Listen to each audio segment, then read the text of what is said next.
Hello दोस्तों, स्वागत है आपका हमारे यूट्यूब चैनल सम्राट एजुकेशन में। दोस्तों, इस वीडियो में आप लोगों को क्रॉप फिजियोलॉजी का एक मोस्ट इंपॉर्टेंट क्वेश्चन बताने वाला हूं। जो दोस्तों क्वेश्चन को आप लोग सुनिएगा कि सस्य कार्यकी के उद्देश्य, क्षेत्र एवं इतिहास बताना है। तो दोस्तों यह क्वेश्चन मोस्ट इंपॉर्टेंट है, आपके एग्जाम में पूछा जा सकता है। और दोस्तों इसी में मैं आप लोगों को मैकेनिज्म ऑफ रेस्पिरेशन मतलब श्वसन की क्रिया विधि को भी बताऊंगा, जो कि दोस्तों दोनों क्वेश्चन मोस्ट इंपॉर्टेंट है। तो चलिए स्टार्ट करते हैं। एम ऑफ क्रॉप फिजियोलॉजी मतलब सस्य कारिका का उद्देश्य क्या है। तो दोस्तों जो क्रॉप फिजियोलॉजी है, इसका मुख्य उद्देश्य है कि हम पौधे के जीवन काल में जो भी जैविक क्रिया हो रही है उसके बारे में अच्छी तरीके से जान सके। इनमें कौन कौन सी जैविक क्रिया हो रही है पौधे के जीवन में और किस प्रकार से जैविक क्रिया हो रही है, इनमें से प्रत्येक जैविक क्रिया का पौधे के जीवन में क्या महत्व है। तो फिर से सुनिएगा इतना जितना मैंने बताया आप लोगों को कि क्रॉप फिजियोलॉजी का मुख्य उद्देश्य यह है कि हम पौधे के जीवन काल में जो भी जैविक क्रिया हो रही हैं उसके बारे में अच्छी तरीके से जान सके। उनमें कौन कौन सी जैविक क्रिया हो रही हैं पौधे के अंदर, किस प्रकार से जैविक क्रिया हो रही है और इनमें से प्रत्येक का पौधे के जीवन में क्या महत्व है, मतलब प्रत्येक जैविक क्रिया का पौधे के जीवन में क्या महत्व है। पौधे के अंदर और बाहर कौन कौन से कारक इन क्रिया को प्रभावित करते हैं, प्रत्येक कारक का क्रिया पर क्या प्रभाव होता है तथा प्रत्येक क्रिया का पौधे की वृद्धि और विकास पर क्या प्रभाव होता है। पौधे वायुमंडल से क्या ग्रहण करते हैं, वे जो ग्रहण करते हैं वह किस लिए ग्रहण करते हैं और ग्रहण किए गए पदार्थ का क्या होता है। इन सभी प्रश्नों का उत्तर जान लेने के बाद दोस्तों कोई जो प्लांट फिजियोलॉजिस्ट होता है वह पौधे के विकास को नियंत्रित करके उन्हें मनुष्यों के लिए अधिक आर्थिक महत्व का बना देता है। तो इसका एम आप लोग एक बार फिर सुनिएगा, मैं आप लोगों को बता रहा हूँ।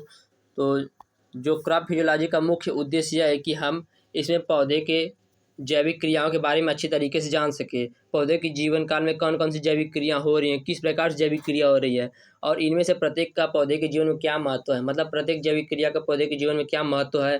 पौधे के अंदर और बाहर कौन से कार्य इन क्रियाओं को प्रभावित करते हैं, प्रत्येक कारक का क्रिया पर क्या प्रभाव होता है तथा प्रत्येक क्रिया का पौधे की वृद्धि और विकास पर क्या प्रभाव होता है। और पौधे वायुमंडल से क्या ग्रहण करते हैं, जो ग्रहण करते हैं वह किस लिए ग्रहण करते हैं और ग्रहण किए गए पदार्थ का वे करते क्या, मतलब क्या होता है वह ग्रहण किया गया पदार्थ। लास्ट में दोस्तों हमें यह पॉइंट बना के लिखना है कि इन सभी प्रश्नों को उत्तर जान लेने के बाद कोई जो फिजियोलॉजिस्ट होता है, प्लांट फिजियोलॉजिस्ट, वह इन्हें मनुष्य के लिए अधिक आर्थिक महत्व का बना देता है। तो उम्मीद करते हैं दोस्तों आप लोगों को एम समझ में आ गया होगा क्रॉप फिजियोलॉजी का। अब देखते हैं इसका स्कोप। तो दोस्तों स्कोप ऑफ क्रॉप फिजियोलॉजी, सस्य कार्यकी का क्षेत्र क्या है। तो सुनिएगा दोस्तों, मोस्ट इम्पॉर्टेंट पॉइंट है, सॉरी टॉपिक है कि मनुष्य जन्म से ही अपनी आवश्यकताओं की पूर्ति के लिए पौधे पर निर्भर रहा है। पौधे से केवल मनुष्य ही नहीं, जानवरों के लिए भी भोजन प्राप्त होता है, बल्कि उनके लिए कपड़ा, मकान, ईंधन, तेल, दवाएं आदि तथा जीवन के लिए सभी आवश्यक वस्तुएं प्राप्त होती हैं। दोस्तों जो सस्य होता है, सस्य कार्यकी क्षेत्र मतलब दोस्तों जो क्रॉप फिजियोलॉजी है, मनुष्य जन्म से ही अपनी आवश्यकताओं की पूर्ति के लिए दोस्तों पौधे के ऊपर आश्रित है, पौधे के ऊपर आश्रित रहा है। पौधे से न केवल मनुष्य, दोस्तों पौधे से मनुष्य ही नहीं बल्कि जो जानवर होते हैं, पशु पक्षी होते हैं, वो लोग भी पौधे के ऊपर निर्भर होते हैं। पेड़ पौधे से हमें कपड़ा, मकान, ईंधन, तेल, दवा और जरूरी सामान, जो हमारे जीवन की जो भी जरूरी सामान है सब दोस्तों पादप से ही मिलती है। और यहाँ तक कि हमारी दवाएं भी पादप से ही प्राप्त होती हैं। अर्थात यह कहा जा सकता है कि पौधे के बिना जीवन संभव नहीं है। अर्थात यह कहा जा सकता है कि पौधे के बिना जीवन संभव नहीं है, जो कि दोस्तों मोस्ट इम्पॉर्टेंट पॉइंट है। आप लोग इसको एग्जाम में ज़रूर लिखिएगा कि अर्थात कहा जा सकता है कि पौधे के बिना जीवन संभव नहीं है। और इसके बाद दोस्तों आगे क्या है कि पुराने समय से ही मनुष्य और वैज्ञानिक, दोस्तों पुराने समय से ही मनुष्य और वैज्ञानिक पौधे के विषय में ज्ञान प्राप्त करने के लिए लगे हुए हैं। जो पुराने समय से ही वैज्ञानिक और मनुष्य पौधे के विषय में ज्ञान प्राप्त करने के लिए लगे हुए हैं। आज अनेक समस्याएं हमारी उन्नति में बाधा डाली हुई हैं, जैसे दोस्तों अति तीव्र गति से बढ़ती जनसंख्या, खाद्य सामग्री की कमी, प्रदूषण, वातावरण ही गैसों का असंतुलन। प्रदूषण, वातावरण में गैसों का असंतुलन मतलब दोस्तों जब हम किसी पौधे को काट देते हैं तो वहाँ पे ऑक्सीजन की कमी हो जाती है और कार्बन डाइऑक्साइड की अधिकता हो जाती है। तो यही वातावरण गैसों का असंतुलन है। मनुष्य, जीव जंतु तथा पौधे में अनेक प्रकार के रोग क्रॉप फिजियोलॉजी के अध्ययन से समाधान कर सकते हैं। तो जो क्रॉप फिजियोलॉजी है इसके अध्ययन से हम मनुष्य, पेड़ पौधे, जानवरों, पशु पक्षियों में जो भी रोग हो रहा है क्रॉप फिजियोलॉजी के अध्ययन करके हम इसका समाधान कर सकते हैं। दोस्तों पूरा क्वेश्चन होने के बाद मैं आप लोगों को फिर से एक बार उसका एम और इसको बता दूंगा।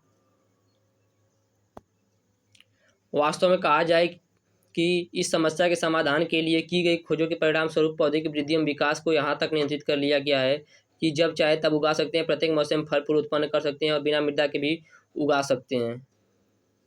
तो दोस्तों यह कहा जा सकता है कि इन समस्या के समाधान के लिए जो खोज की गई हैं उसके परिणाम स्वरूप पौधे की वृद्धि और विकास को यहाँ तक नियंत्रित कर लिया गया है कि पौधा जो दोस्तों है उसके वृद्धि और विकास को यहाँ तक नियंत्रित कर लिया गया है कि हम उनमें जब चाहें तब प्रत्येक मौसम में फल और फूल उत्पन्न कर सकते हैं। दोस्तों आप लोग देखते होंगे कि हर मौसम में कोई भी फल मिल जा रहा है। तो दोस्तों हमने यहाँ तक खोज कर लिया है कि पौधे के वृद्धि और विकास को नियंत्रित कर लिया है अपने हाथों से, मतलब अपने ढंग से नियंत्रित करके उन्हें जब चाहे तब उनमें फल फूल लगा सकते हैं।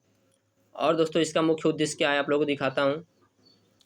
क्रॉप फिजियोलॉजी न केवल पौधे की वृद्धि तथा विकास बल्कि तैयार बीजों, फलों तथा सब्जियों आदि को लंबे समय तक रखने में सहायक है। दोस्तों जो क्रॉप फिजियोलॉजी है इससे न पौधे की वृद्धि और विकास बल्कि जो बीज तैयार होते हैं और जो सब्जी फल आदि तैयार होते हैं उन्हें लंबे समय तक कैसे रखा जाए और क्या क्या प्रोसेस है उससे रखने का, ये भी दोस्तों क्रॉप फिजियोलॉजी में हम लोग पढ़ सकते हैं। तो क्रॉप फिजियोलॉजी न केवल पौधे की वृद्धि विकास बल्कि तैयार बीजों, फलों तथा सब्जी आदि को लंबे समय तक रखने में सहायक होता है। इन वस्तुओं को लंबे समय तक रखने के लिए श्वसन दर बहुत मंद रखनी होती है। तो दोस्तों इन वस्तुओं को लंबे समय तक यदि हमें किसी वस्तु को रखना है, मतलब बीज को रखना है या किसी सब्जी को या किसी फल को रखना है, तो हमें उसकी श्वसन दर को बहुत धीमी रखनी होगी, बहुत मंद रखनी होगी। और लंबे समय तक कृषि फसलों के बीजों को सुरक्षित रखने के लिए तापमान नियंत्रित रेफ्रिजरेटर में रखा जाता है और सब्जियों और फलों को लंबे समय तक रखने के लिए शीत गृहों में रखा जाता है।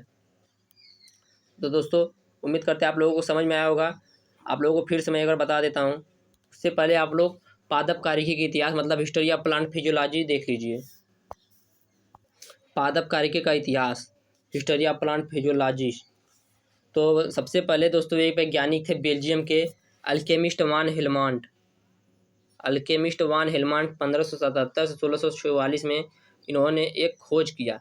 इन्होंने बताया कि वजन बढ़ने का साधन क्या है, मतलब वजन किसी पादप का वजन कैसे बढ़ता है। इसके लिए इन्होंने बताया कि उन्होंने गमले में एक पौधा लेकर उसे 5 वर्षों से अधिकतर रोज तौला और देखा कि मृदा के वजन में जो कमी हुई है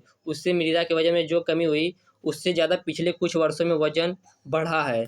इससे उन्होंने यह निष्कर्ष निकाला कि पौधे में वजन बढ़ने का कारण मृदा के साथ साथ पानी है। इन्होंने दोस्तों यह बताया, सीधे सीधे आप लोगों को एग्जाम में यह लिखना है कि जो अल्केमिस्ट वान हेलमांट है इन्होंने यह बताया कि पौधे में वजन बढ़ने के कारण मृदा के साथ साथ पानी है, लेकिन उन्होंने हवा के बारे में कुछ नहीं बताया। तो अल्केमिस्ट ने इसे कैसे बताया, इन्होंने गमले में लगे पौधे को लेकर 5 वर्षों से अधिक तक इसका वजन किया, इसे तौला और देखा कि मृदा के वजन में जो कमी हुई उससे ज़्यादा पौधे के पिछले 5 वर्षों में वजन बढ़ा है। इसलिए इन्होंने यह निष्कर्ष निकाला कि पौधे के वजन बढ़ने का कारण मृदा के साथ साथ पानी है, लेकिन हवा के बारे में इन्होंने कुछ नहीं बताया। इसके बाद दोस्तों यह प्लांट फिजियोलॉजी के पहले साइंटिस्ट थे। इसके बाद आए स्टीफन हेल्स, जिन्हें फादर ऑफ क्रॉप फिजियोलॉजी भी कहा जाता है। इसको आप लोग याद कर लीजिएगा, father of crop physiology Stephen Hales. 1727 ईस्वी में इन्होंने बताया कि पानी की जो हानि होती है दोस्तों वह वाष्प द्वारा होती है। पानी की हानि जो वाष्प द्वारा होती है, और इस हानि को नापने के लिए इन्होंने गमले में लगे पौधे का उपयोग किया था। दोस्तों यहाँ पर गलत लिखा गया है, इसलिए मैंने इसको काट दिया। इन्होंने यह बताया, जो दोस्तों स्टीफन हेल्स थे जिन्हें फादर ऑफ क्रॉप फिजियोलॉजी कहा जाता है, इन्होंने बताया कि जो पादप शरीर जो दोस्तों पौधे में पानी की हानि होती है वह वाष्प द्वारा होती है, और इस हानि को नापने के लिए इन्होंने गमले में लगे पौधे का उपयोग किया था। इसके बाद दोस्तों तीसरे वैज्ञानिक आए जोसेफ प्रिस्टले। इन्होंने 1772 ईस्वी में यह बताया कि वातावरण एवं पौधे के बीच गैसों के आदान प्रदान की खोज इन्होंने की थी। मतलब दोस्तों जो पेड़ पौधे कार्बन डाइऑक्साइड लेते हैं और ऑक्सीजन छोड़ते हैं, इसको सर्वप्रथम जोसेफ प्रिस्टले ने 1772 ईस्वी में बताया। इसके बाद दोस्तों वैज्ञानिक आए जे सेनबियर। इन्होंने 1782 ईस्वी में बताया कि पौधे दिन में कार्बन डाइऑक्साइड वायु से शोषित करते हैं। जो पौधे होते हैं वह दिन में कार्बन डाइऑक्साइड वायु से शोषित करते हैं। इसके बाद इन्होंने दोस्तों सिर्फ इतना ही बताया था कि पौधे जो है दिन में कार्बन डाइऑक्साइड को शोषित करते हैं। और इसके बाद दोस्तों एक वैज्ञानिक आए, निकोलस टी डे सॉसर। इन्होंने 1808 ईस्वी में यह बताया कि पौधे दिन में ऑक्सीजन उत्पन्न करते हैं। जो पौधे होते हैं वह दिन में ऑक्सीजन को उत्पन्न करते हैं। इन्होंने दोस्तों सिर्फ इतना ही बताया कि पौधे दिन में ऑक्सीजन को उत्पन्न करते हैं। इसके पहले एक वैज्ञानिक थे जे सेनबियर। उन्होंने बताया था कि पौधे दिन में कार्बन डाइऑक्साइड वायु से शोषित करते हैं। तो दोस्तों इसके बाद एक वैज्ञानिक आए, लेवोविजर। इन्होंने बताया कि 1780 में कि श्वसन का उपयोग होता है, श्वसन में जो O2 का उपयोग होता है, मतलब वायु का उपयोग होता है, तथा CO2 पानी और वाष्प के रूप में उत्पन्न होती है। इसके कारण ही रसायन के पिता भी इनको कहा जाता है। तो उम्मीद करते हैं दोस्तों आप लोग वीडियो समझ में आ गए। यदि आज वीडियो अच्छा लगा तो चैनल को सब्सक्राइब कीजिए, वीडियो को लाइक कीजिए, शेयर कीजिए। जय हिंद।